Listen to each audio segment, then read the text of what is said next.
key accused in the 2017 murder of journalist Gauri Lankesh were felicitated by right-wing groups in Vijayapura, Karnataka after being released on bail.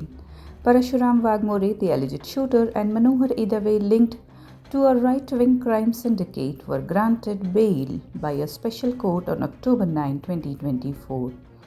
After the release, they were welcomed by pro-Hindutva outfits, including Sri Rama Sene, and garlanded at Kalika temple, sparking outrage when photos and videos of the event went viral. This is not the first instance of such acts. In August 2024, former BJP MP Pratap Simha visited and felicitated K T Naveen Kumar, another accused in the Gauri Lankesh case. Courts have released 10 accused so far, citing delays in the trial. Lankesh, a vocal critic of Hindutva politics, was murdered in 2017 by motorcycle-borne assailants outside her home in Bengaluru.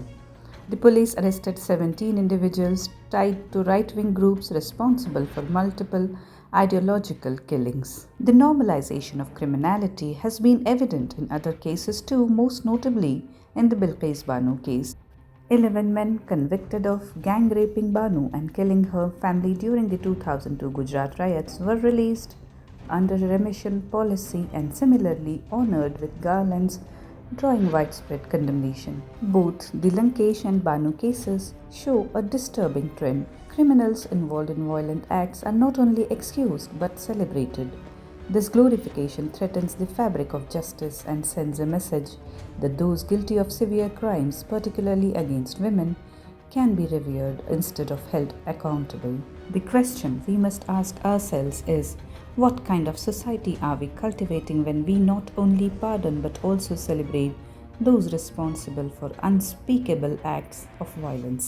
ನಮ್ಮ ಹಿಂದೂ ಕಾರ್ಯಕರ್ತರಾಗಿರ್ತಕ್ಕಂಥ ಮನೋಹರ್ ಎಡವೆ ಹಾಗೂ ಪರಶುರಾಮ್ ವಾಘ್ಮೋರೆ ಅವರನ್ನು bale ಮ್ಯಾಗೆ ಬಿಟ್ಟಿದೆ court. ಇವತ್ತು ಅವರು ನಮ್ಮ ಜಿಲ್ಲೆಗೆ, ನಮ್ಮ ನಾಡಿಗೆ ಆಗಮಿಸಿದ್ದಾರೆ. ಅದಕ್ಕೆ ಅವರಿಗೆ ನಾವು ಭವ್ಯವಾದ ಸ್ವಾಗತವನ್ನು ಕೋರಿದ್ದೇವೆ. ಕಾಳೆಮ್ಮನ ದೇವಸ್ಥಾನದಲ್ಲಿ ಇವತ್ತು ಪೂಜೆ ಮಾಡಿಸಿದ್ದೀವಿ. ಪೂಜೆ ಮಾಡಿಸಿ ಬರುವಂಥ, ಯಾಕಂದ್ರೆ ತಮಗೆಲ್ಲ ಗೊತ್ತಿರ್ಬೋದು, ಸುಮಾರು 6 ವರ್ಷಗಳ ಹಿಂದೆ ಗೌರಿ ಲಂಕೇಶ್ ಹತ್ಯೆ ಪ್ರಕರಣದಲ್ಲಿ ಅವರಿಗೆ ಕರೆದುಕೊಂಡು ಹೋಗಿ ಬಂಧಿಸಿದ್ರು. ಅವರಿಗೆ 6 ವರ್ಷಗಳ ಕಾಲ ಇವರೊಬ್ಬರೇ ಆತಲ್ಲ, ಬೇರೆ ಬೇರೆ ಜಿಲ್ಲೆಗಳಿಂದ ಎಲ್ಲ ಟಾರ್ಗೆಟ್ ಸನಾತನ ಹಿಂದೂ ಸಂಸ್ಥೆಯ ಕಾರ್ಯಕರ್ತರನ್ನು ಟಾರ್ಗೆಟ್ ಮಾಡಿ ಅವರನ್ನು ಬಂಧಿಸಿ ವಿನಾಕಾರಣ, ಅವರು ಕೊಲೆ ಮಾಡಿಲ್ಲ, ನಿಜವಾಗಿ ಆರೋಪಿ ಇವ್ರಿಗೆ ಸಿಕ್ಕೇ ಇಲ್ಲ, ವಿನಾಕಾರಣ ಅವರು ಹಿಂದೂ ಸಂಘಟನೆ ಮೇಲೆ ಅಪವಾದ ಮಾಡಿ ಆ ಕಾರ್ಯಕರ್ತರನ್ನು ಬಂಧಿಸಿ ಒತ್ತಾಯಪೂರ್ವಕ ಅದನ್ನು ಕೇಸ್ ಅವರ ಮ್ಯಾಗೆ ಹೇರಿದ್ದಾರೆ. ಅದಕ್ಕೆ ಇಷ್ಟು ದಿವಸ ಜಾಮೀನು ಆಗಿದ್ದಿಲ್ಲ. ಇವತ್ತು ನಮಗೆ ನಿನ್ನೆ ಬೇಲ್ ಸಿಕ್ಕಿದೆ.